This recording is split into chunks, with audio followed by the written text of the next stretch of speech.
You're listening to Femmefluence Radio, created for women desiring more influence and affluence and are looking for other women who want the same. I'm your host, Jennifer Kemp, but you can call me Jen. I'm a serial entrepreneur and founder who's built 4 multi-million-dollar companies. I'm also a mom to 3 amazing humans and a wifey to the self-proclaimed slay-at-home dad. Whoa, that makes me tired just saying out loud. On this show, we'll have the real BS-free conversations that every woman wants to have, but no one's talking about with the honesty we deserve. We'll chat on the intersection of too muchness and not enoughness, what aligned success looks and feels like, and what it takes to dismantle old systems, beliefs, and thinking that get in the way of what we really want. If you're an ambitious woman looking for a collective that will support you as you grow into the next level leader you and everyone else knows, likes, and trusts, then stick around because you're already home and amongst friends. Now, let's go build longer tables together. Leadership can definitely come with emotional growing pains. And one of the ways that I see and believe is harming women, especially as we look to align our thoughts, hearts, and lives in the spirit of unapologetic influence and affluence so that we can use that intentional power to impact the greater world, is something I call pink slime and something you might have heard of called spiritual bypassing. So let's discuss. In episode 2 of season 1 of Femmefluence Radio, I gave a name to the toxic brew that women create to divide ourselves and play into a system called the patriarchy that harms ourselves, our relationships, and our connection to other women and men who we could be instead linking arms with and building longer tables with. I asked you to do what I try to do every day, which is own how I personally create pink slime divisions internally and externally. On this particular episode, I want to talk about a pervasive type of pink slime called spiritual bypassing and how sexy its tentacles are in the very visible spirit of social media. Look, first, I want to out myself. I am a self-proclaimed personal development junkie. Dr. Wayne Dyer was my personal mentor at the age of 9, and I've always pursued knowledge and thought leadership from inspirational people like Lisa Nichols, Hiro Boga, Jack Canfield, and Thomas Wilhite.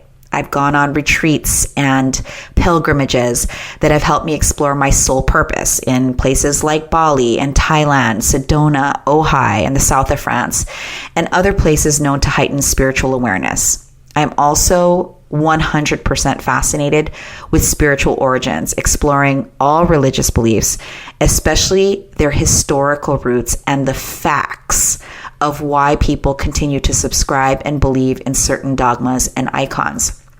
It's probably why instead of an attorney, I became a brand strategist and futurist. And because I'm obsessed with why humans behave in a certain way, that makes a lot of sense. When it comes to marketing, influence, persuasion, and changing the world, this fascination of mine has served me very well and also showed me how much power others have using some of these tools to do good and, frankly, to not do good. Okay. Now, over the years, I've become fascinated with the ways in which we try to feel endlessly good. We've gotten progressively more skillful in our methods as humans, turning away from drugs or alcohol to alter our consciousness and turning towards things like self-help books, meditation, yoga, prayer, and special diets. And in some ways, here's what's crazy about that. We are now spiritually distracting ourselves from our feelings, thinking that we're walking a healthy spiritual path as a result of calling those things better than who we were before. Now, this is why we as women have to get real with that level of affluence and influence we desire, and for us to eradicate or at least get honest with our production of pink slime in our lives, because it's getting in the way of that desire. There's a so-called truth out there that I need to help change right now, and it's a myth that is causing a lot of harm. And it goes a little something like this. I have to feel good to be happy. Or another way to put it, in order for me to do it, it has to feel good. Now, straight up, it's effing up good women everywhere. And this episode is here to help us think differently about it. And I know I'm not alone in this. Spiritual bypassing is a real problem in the personal growth moment, and it's also part of the mindset and performance coaching industry that many of us invest our time, energy, and money in the pursuit of our success.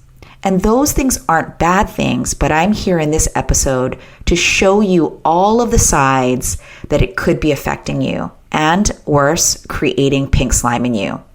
Now, how do these things show up? Well, they show up in quick fix inspirational quotes that try to summarize, complex issues in single pithy statements. It shows up in New York Times best-selling books. It shows up in people's advice to just be grateful. It shows up in self-prescribed gurus who, according to their PR stories, suffered from depression and anxiety until they woke up one day, realized they didn't have to feel negative feelings anymore, and boom, all of those negative feelings went away. Now, back to one of the most popular and insidious of pink slimes, spiritual bypassing. It's an experience of reacting to things that don't feel good. So here are some more definitions to help support the conversation today. Spiritual bypass is experiencing a defense mechanism. And although that defense looks a lot prettier than other defenses, it serves the same purpose. Spiritual bypassing shields us from the truth. It disconnects us from our feelings and helps us avoid the big picture. It's more about checking out than checking in. And the difference is so subtle that we usually don't know that we're doing it. Now, the shorthand for spiritual bypass is platitude rather than gratitude, arriving rather than being, avoiding rather than accepting. It is spiritual practice in the service of repression, so keeping our feelings down. And that's usually because we can't tolerate what we're feeling or think that we shouldn't be experiencing what we're feeling because of a belief or a system that we are prescribed to. What you need to know, friend, is that there is a shadow side to almost every positive thing we can do for ourselves, including spiritual practice and our leadership growth. All spiritual and psychological tools can be used in a willful way. Here's an example. Sometimes self-care is actually about taking care of ourselves, unplugging from too much work and plugging into more balance and harmony, right? But sometimes, under the guise of self-care, we're really just checking out, denying what's happening and how scary it feels to show up for life on any given day. I gotta tell you, I've used self-care for both things, and I wonder if you can honestly admit that it might have come up for you too. Every tool for spiritual and psychological development has a purpose, and conversely, a place where it's of no help whatsoever. Because nothing is a panacea. We know that vitamins, pills, and other external remedies are not going to cure loneliness, for example. But in other less obvious ways, we think that one pursuit will give us what we want in every area of our life. That's what we call the easy button, right? The idea or fantasy that one way or one thought or one blueprint will give us all of the things we need to get the things that we want. And we think, especially in the form of spiritual practice, that these should afford us the freedoms from the messiness of life, as though perfection is an attainable standard. And that's especially true in social media overload and feeling the new mental concerns around FOMO or imposter syndrome, right? We need to remember instead that spiritual practice and emotional growth are not about achieving a particular quality of feeling, aka feeling good only. Being a human, being on a spiritual journey isn't about getting cash and prizes all the time. It's instead about being in the present moment, whatever it happens to look like. So I'd ask you, What are you feeling right now, experiencing right now? Even listening to this podcast, is something triggering you? Is something happening right now in your life that is making you feel great? And that's awesome. Or honestly, is there something in your life that's causing some pain, some challenges, some frustration? And how about all of that right now? Can you be present to all of your feelings without any one of them defining you as static or unmoving? Because life is about fluidity and flexibility. I spoke about that on our last episode. There is something very necessary about being who and where you are. And I understand that can be challenging because everything I'm talking about, I've experienced it myself. If I become present to who I am, all of me, there's a lot there that I usually don't want to see, right? For most people, this consists of shame, anxiety, anger, loneliness, self-loathing, our dark side, and the list goes on and on. So, right? I mean, think about it. Those parts of us are parts of us. And yet, we try to deny them by justifying that we're not working on them because it's negative. But come on, I mean, let's get honest. Who really wants to be present to all of that quote unquote darkness? But the more that I've tried to personally rise above it or turn my back to it, the more it has lingered there, waiting, almost growing in size, getting bigger, and still feeling painful. So finally, I had to turn around and face it. And the most amazing thing happened and continues to happen. I didn't die. That's the good news.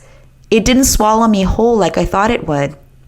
In fact, by recognizing the so-called dark stuff that was there, I could finally experience and own what was light and right about me. And I actually really hate that it's called dark and light because it's caused even underlying problems in our society, that dark things are bad and light things are good.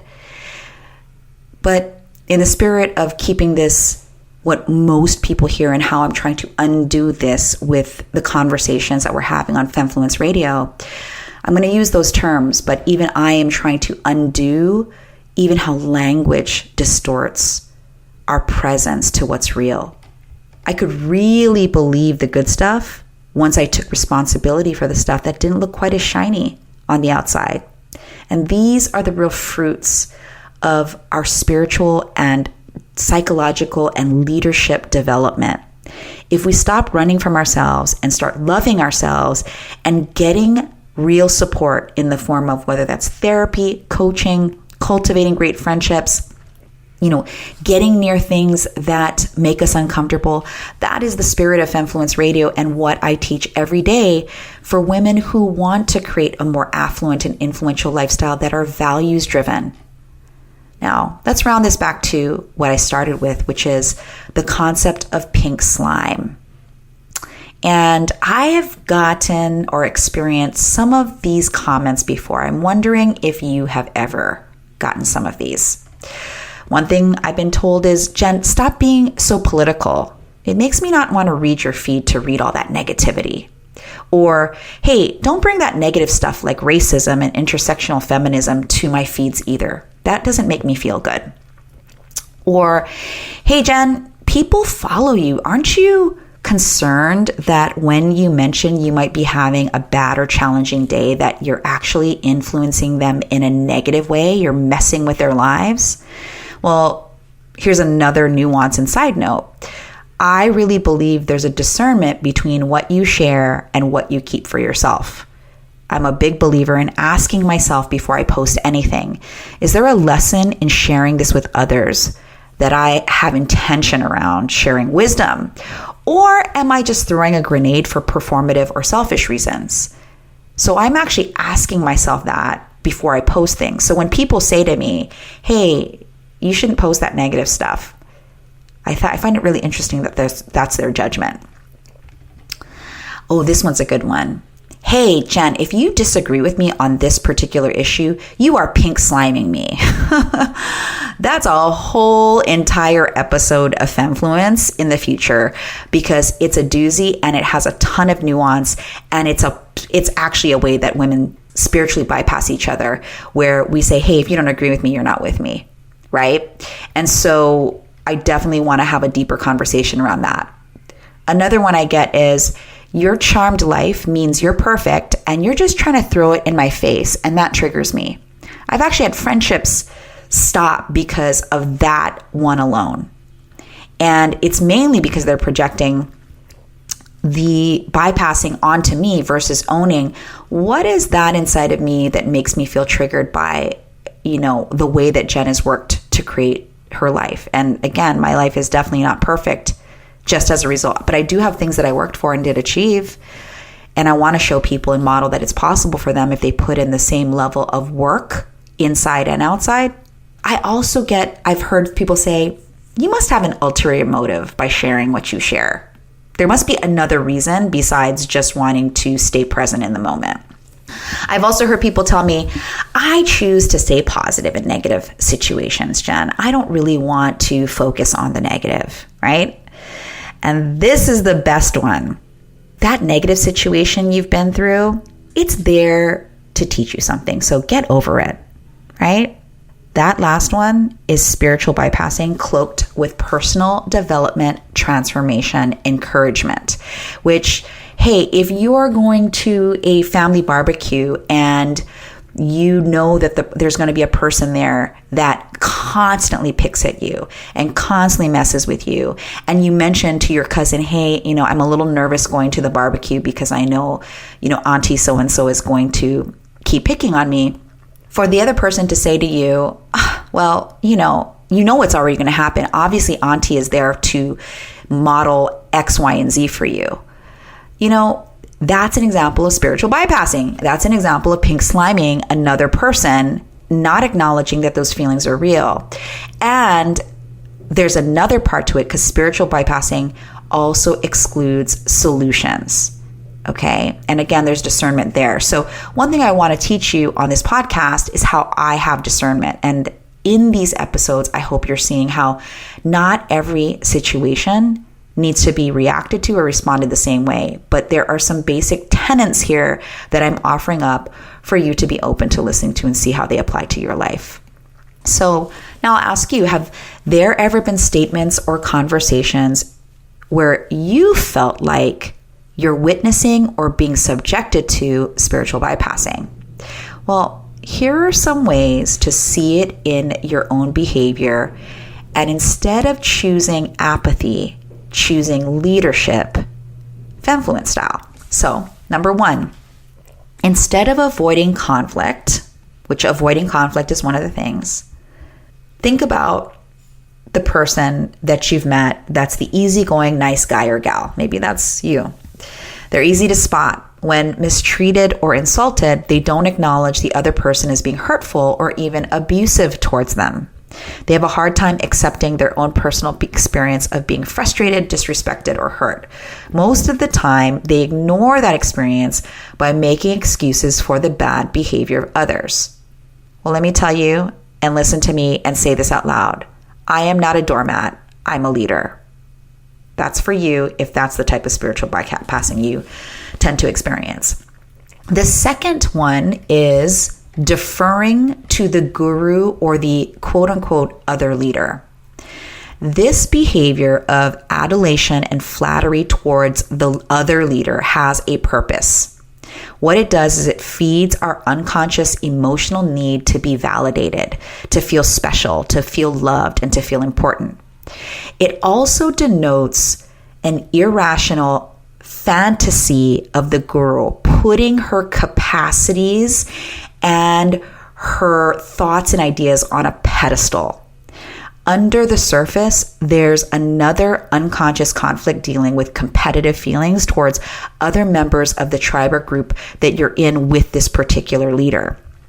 Now, the origin of this behavior goes back to childhood, because when you're in such a context of a tribe or group, you begin to unconsciously reenact childhood wounds and dynamics, like acting out aggressively and or seeking manipulation to gain love, or pitting, two parents against each other. I did that as a young child when my parents were getting a divorce, okay?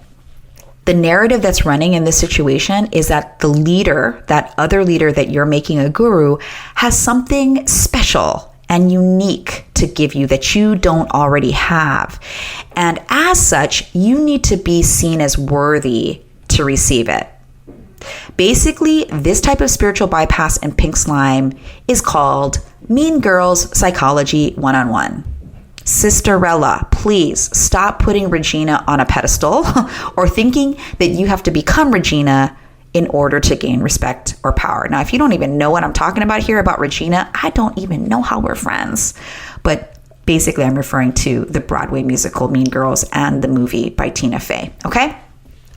The third type of spiritual bypassing that I see a lot with, Femmefluencers is suppressing feelings. There is a tendency to suppress needs, any needs, because being seen as needy is for them a sign of low spiritual development or being a source of bad or negative vibes. Now, if you're with other women and want to exercise sharing feelings, even though it's risky, the way to do that is to communicate it first. Stop letting the wounded child that's adapted to becoming an adult woman to take a lot of pressure and pain make you avoid that presently you may feel like a pile of dung in any given moment. If you've never felt like a pile of dung, this is definitely not your podcast, because I don't know how that's possible. You must not be human, okay? And I'm not saying that to be judgy. I'm just saying that to be real. The fourth way is to think that our life as an ambitious woman who is seeking to be a more evolved leader isn't evolved at all. Because being ambitious is manlike. That's the myth. And being in our feelings is womanlike. But the truth is, being ambitious is not manlike, and being in our feelings isn't womanlike. I've had women challenge my ambition by judging it as not being feminine. I've actually had men obviously do that to me too. And that's an example of spiritual bypass. Worse, those thoughts make us question our personal ambitions and whether we should be ambitious at all.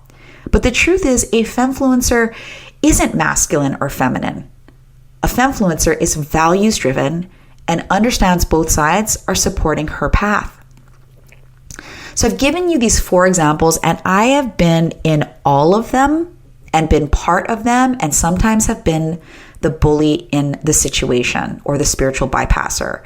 So I'd ask you to take a look at these 4 different scenarios and ask, what's the opposite, more growth-oriented path to overcoming those so that you can be a bigger leader in the world?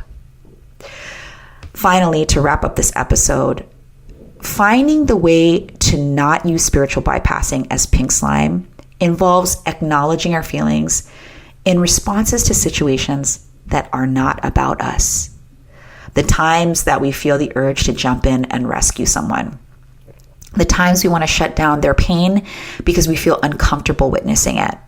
This requires a degree of mindfulness that I believe we can only cultivate through practice. And this comes from being willing to sit, to listen, and be, instead of do or react time and time again. Can you actually be a spiritual leader, person, woman, Femmefluencer, and still have a bad day?